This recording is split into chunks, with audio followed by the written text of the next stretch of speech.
Okay, students, here we go. This is a video that I'm making in the fall of 2021, current stuff about radio. Just to pick up from the last video lecture, there has been this continuing trend of deregulation of radio. Just to repeat, in the 1980s, the FCC started deregulation. Telecommunications Act of 1996 allowed the marketplace to set their own rules, and now the radio industry is dominated by a handful of major corporations, which is a direct outcome of that Telecommunications Act. Here is a chart. This also appears in the textbook. It's a few years old, but it kind of gives you a basic idea of what I'm talking about here. iHeartMedia owned, at the time, 853 radio stations. Cumulus Media owned 441.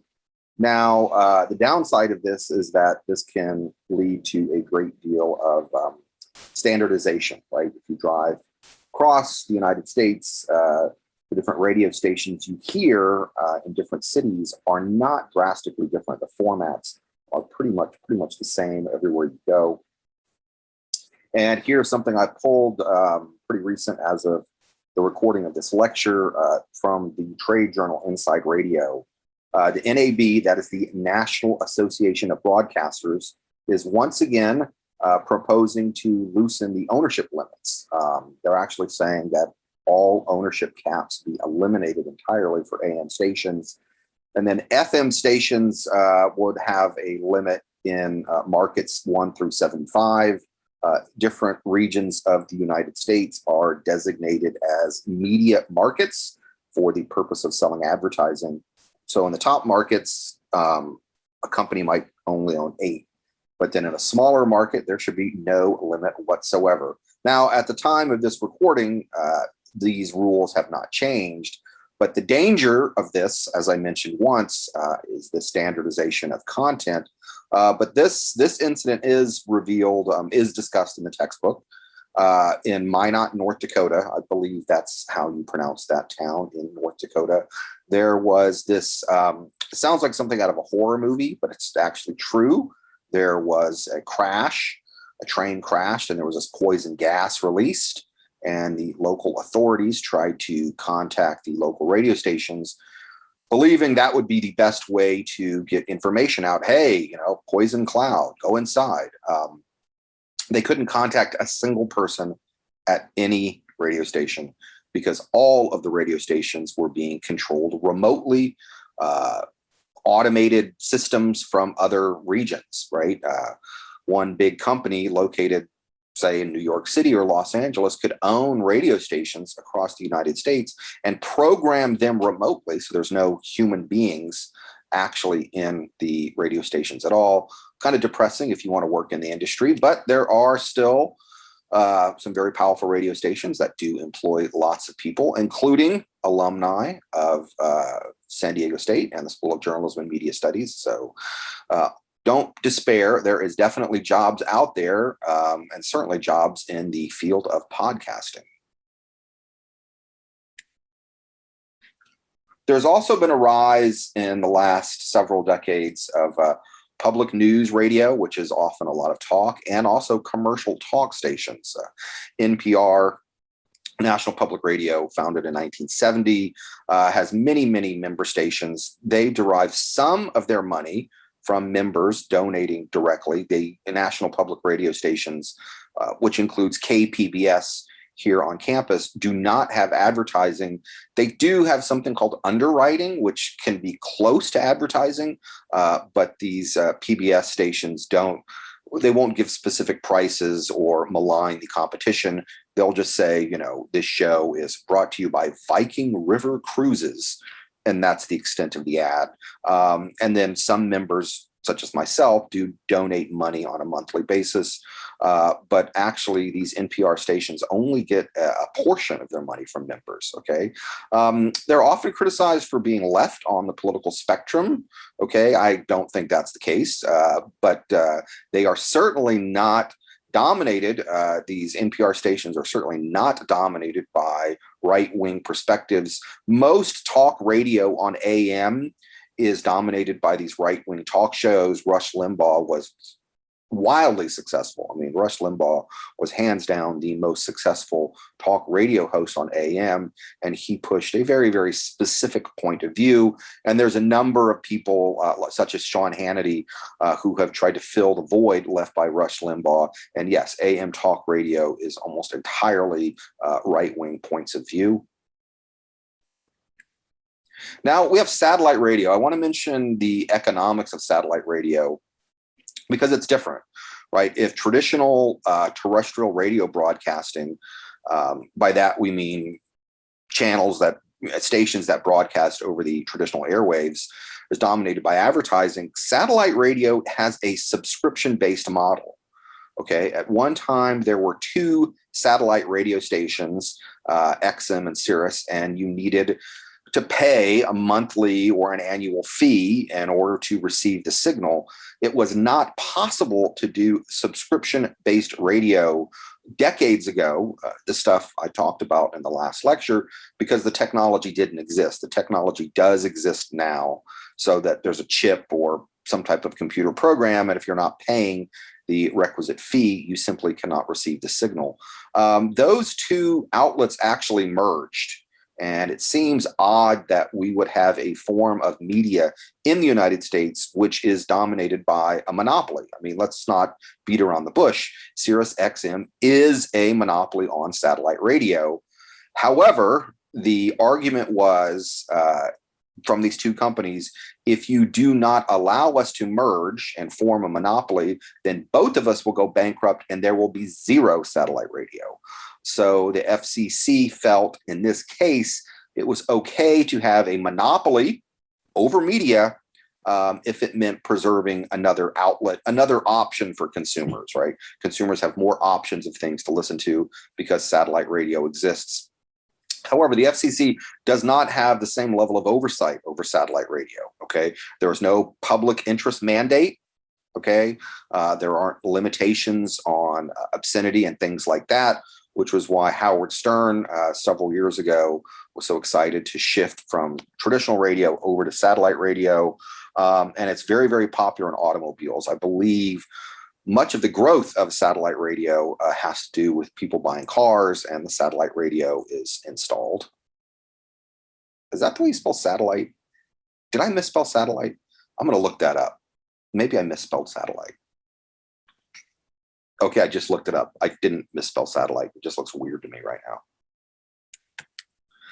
Okay, I'm going to talk a little bit about audience metrics. Don't worry about any of the numbers. Just know the basic concept.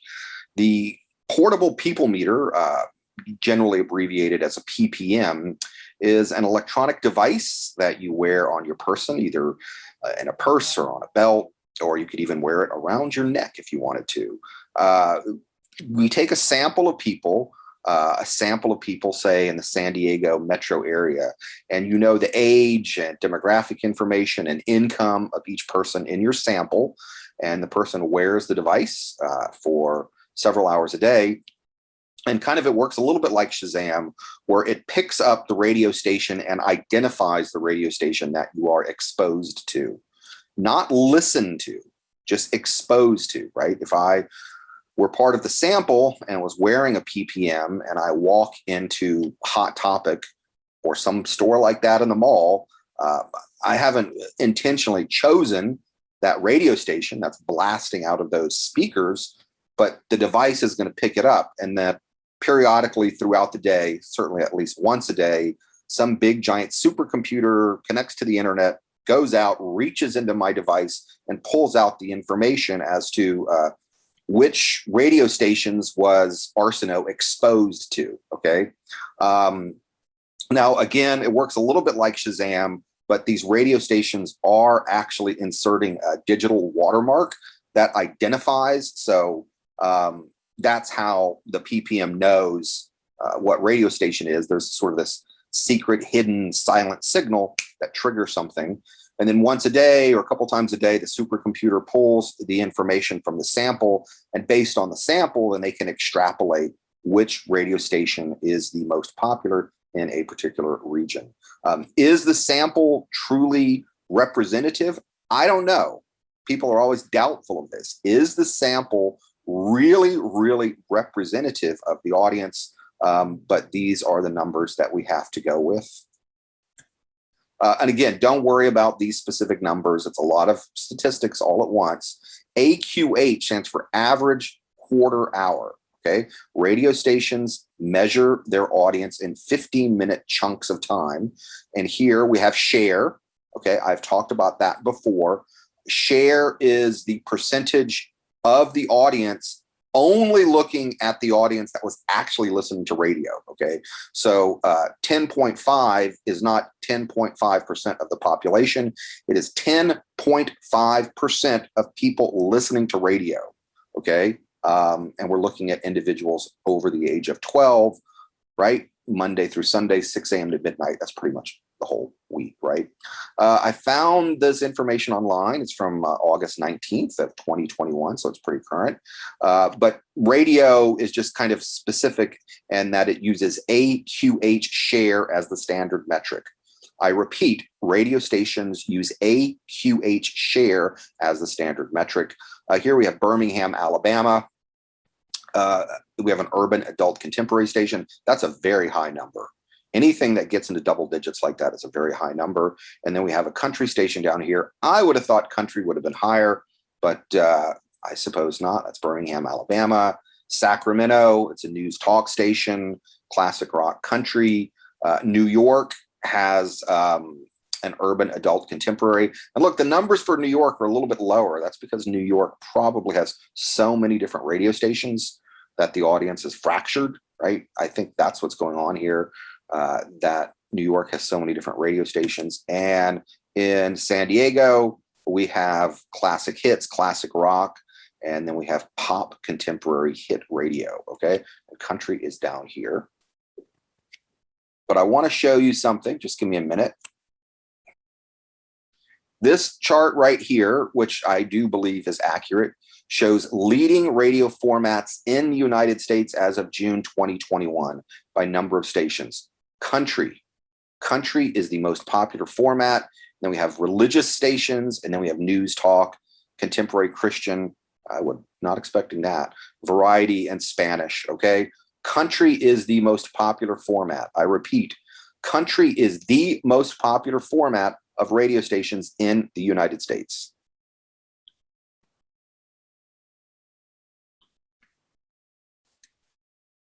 Now, this information right here is from October of 2020. Okay, so it's October of 2020. And any form of media, the trade group that represents any form of media will tell you that that form of media is the greatest form of media when it comes to reaching potential consumers, right? Magazines said they were the best. TV says it's the best. You know, everything says it is the best. And radio is showing that, you know, they have this tremendous amount of listening, especially listening that happens out of home. The green shows how much listening is in home, and the light green is in home, and the dark green is out of home. So radio says that they can reach the most number of people, and you reach them when they're out of their home, potentially willing to buy something or on the way to the store. And look, Nielsen is the company that tracks this, has even done this study. It's interesting that when people are driving to school, radio is almost always on. I thought that was pretty interesting. Radio is almost always on, or at least 62% of the time it's on, sometimes on 35% of the time. Now, I've been talking about traditional radio. I have a couple of slides here about online radio stations, or these kind of personalized radio stations, which I'm still willing to use the term radio, but traditional radio, everyone is listening to the same thing all at once. With these personalized outlets, you're listening to something that's sort of specific to you. The algorithm, you know, if you give something a thumbs up or a thumbs down, the algorithm creates something specific to you. Now, these online radio stations do not play every single song that was ever recorded. They all have their own sort of libraries. They're all different in a specific way, but you can access a lot of music this way. Spotify, I actually prefer over Pandora. I stopped listening to Pandora a long time ago. I think probably many of you watching this video are the same. iHeartRadio was the industry response to online music sites. Okay, iHeartRadio is a big company that owns hundreds of traditional radio stations. They also have their own online music site to try and keep you in the family, as it were, keep you listening to something in the iHeartRadio family. Music licensing and the rights that you pay, okay, the rights and royalty rates that are paid by radio stations vary. Traditional radio stations pay a certain rate. Online radio stations pay another rate. Satellite radio stations pay a different rate. Sometimes you have to pay the artist. Sometimes you have to pay the publisher. Sometimes you have to pay the performer. It gets incredibly complex. The bottom line is just know that there's a lot of laws and a lot of regulations when it comes to playing music on the radio. And you should also know that these online radio stations are notorious for paying very, very little. Okay. Someone who is super successful, say a Beyonce or Taylor Swift, can make money through these online stations, but most artists don't make much at all. Really don't make much at all. I mean, you need hundreds of thousands, if not millions of views just to make a couple $100 or $1,000. It's really kind of absurd how little money is paid to the performers and the publishers, but that's the way it is. That's the way it is. And the fact that it varies from traditional radio stations to online radio stations, I find to be most confusing. Podcasting, I just got a couple of slides on that. I consider podcasting to be part of radio, although some people would argue that it is not a form of radio. If radio traditionally delivered one signal to everyone all at the same time, podcasting is when you listen on demand and time shift it. The term really became popular in about 2004. This individual, Adam Curry, who was one of the original VJs on MTV, started a podcast called The Daily Source Code. Now, I don't think he was actually the first podcast. I think that was the first time the term started to be used. There were online radio stations earlier that allowed you to download the content. I would call that a podcast, but the term wasn't used really until 2004. And then it kind of blew up in 2005 when the New Oxford American said it was the word of the year. And now there's just this insane podcast explosion. There's podcasts on pretty much any topic you can think of. And many of these have advertisements embedded in them. It's interesting. NPR and these NPR stations, which I've mentioned don't have advertising, when they release a podcast, they are allowed to put ads in the podcast. So that's kind of an interesting discrepancy. And here is a study. This is a very recent study. This is from just a few months ago. And the industry, Nielsen now is really promoting the fact that if you want to reach non-white audiences, podcasts are a very, very effective way of doing that. Here we have some information from 2010 up to 2019. You can see the tremendous growth that's going on. I mean, the white audiences are growing as well, but podcast audiences are considered to be more diverse than other kinds of audiences. Here we have U.S. adults, 67% of people are white, and then we have non-white up here. But when you look at the podcast audience, it's 59% white. So I think these different individuals are being drawn to specific podcasts that appeal specifically to them. Here's some key points. I think I've rambled on long enough. You should know that AM radio came first, FM came second. FM is a technical difference than AM. FM music sounds better on FM, which was why AM stations are mostly talk now. Satellite radio is subscription-based. You should know that. You should know that the public interest mandate does not cover online radio, does not cover satellite radio, okay? So if you think the public interest mandate is important, just know that it does not apply to the platforms that are growing. And then also just know that royalty rates and the music that is paid by radio vary by platform, whether it's on demand versus streaming. I don't expect you to know the differences, but yes, you do need to pay money when you play someone else's song on the radio, and it's very confusing as to what you're supposed to pay. Okay, that's it. I probably talked too long. Wrapping up part 2.